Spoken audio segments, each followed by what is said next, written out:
I didn't see how an able-bodied man could fix his mouth to ask a woman for money. If I could work to earn money, his ass damn sure could. A bell dinged as I opened the door and walked into the store. The familiar aroma of incense filled the air as I moved to the back. I went to the coolers and grabbed 2 mango Arizona teas. On the way to the front of the store, I picked up a bag of salt and vinegar chips. Once I made it to the counter, I pulled out my identification. Since I had only been 18 for a couple of months, I was eager to show the clerk my ID. He barely looked at it as I requested 2 regular Swisher Sweets. He passed me the cigars and took my money. After getting my change, I walked back out to the car. I popped the top of my drink as I settled into the front seat. My mouth was dry as hell from smoking, so I chugged some of my drink before backing out of my parking spot. The sound of sirens startled me as I rolled to a halt at a stop sign. My eyes shot to the rearview mirror, and my heart nearly exploded from my chest when I saw a police car behind me with flashing blue lights. I hadn't gone down to get my permit yet, so I already knew I was about to get a ticket at least.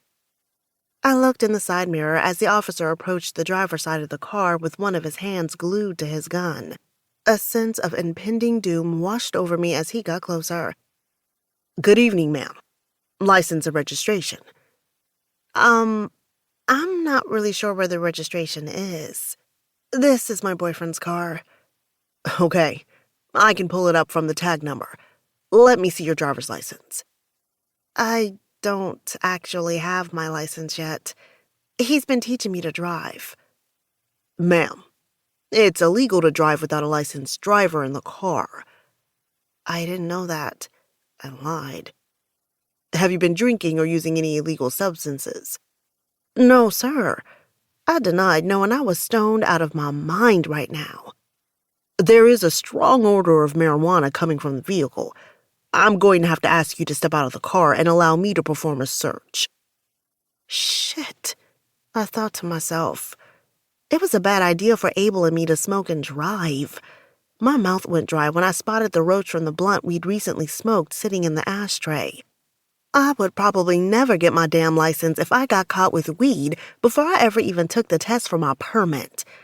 My legs felt like cooked linguine as I stepped out of the car.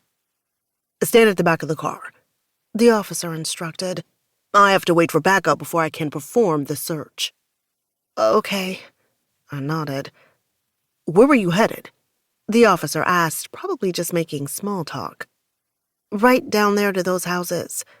I pointed to Abel's neighborhood. I knew by now he was probably wondering where the hell I was.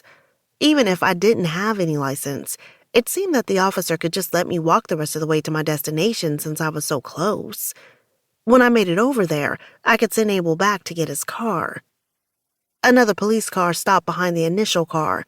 The officer who was driving got out of his car and approached us. The cop that pulled me over walked over to meet him. They had a brief exchange before they both walked over to me and explained they would be conducting a search of the vehicle. All I wanted was to get this over with so I could get back to my man and let him know what I'd gone through. If only it were that simple. 2. Syre Reign. "Samantha!" I yelled over my shoulder as I stood in the mirror and brushed my hair. When I didn't see any movement behind me, I sighed. I hated to repeat myself. "Samantha!" This brat was really trying to act like she didn't fucking hear me. There wasn't a thing in the world wrong with her hearing last night when I was telling her to throw that ass back on this dick like a big girl. Kissing my teeth, I walked over to the bed to shake her. She could pretend to be asleep all she wanted to. She was getting her ass up and the hell out of here. "Hey, Samantha, you and your girl gotta go." "My name is not fucking Samantha, asshole. It's Angela," she spat, rolling her eyes as if I gave a damn. "Okay, well, whoever you are, you gotta get up," I said before moving back over to the mirror. "And stop giving niggas fake names."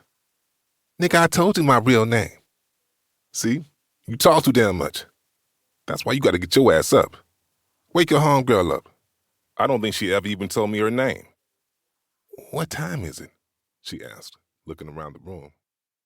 I assumed that she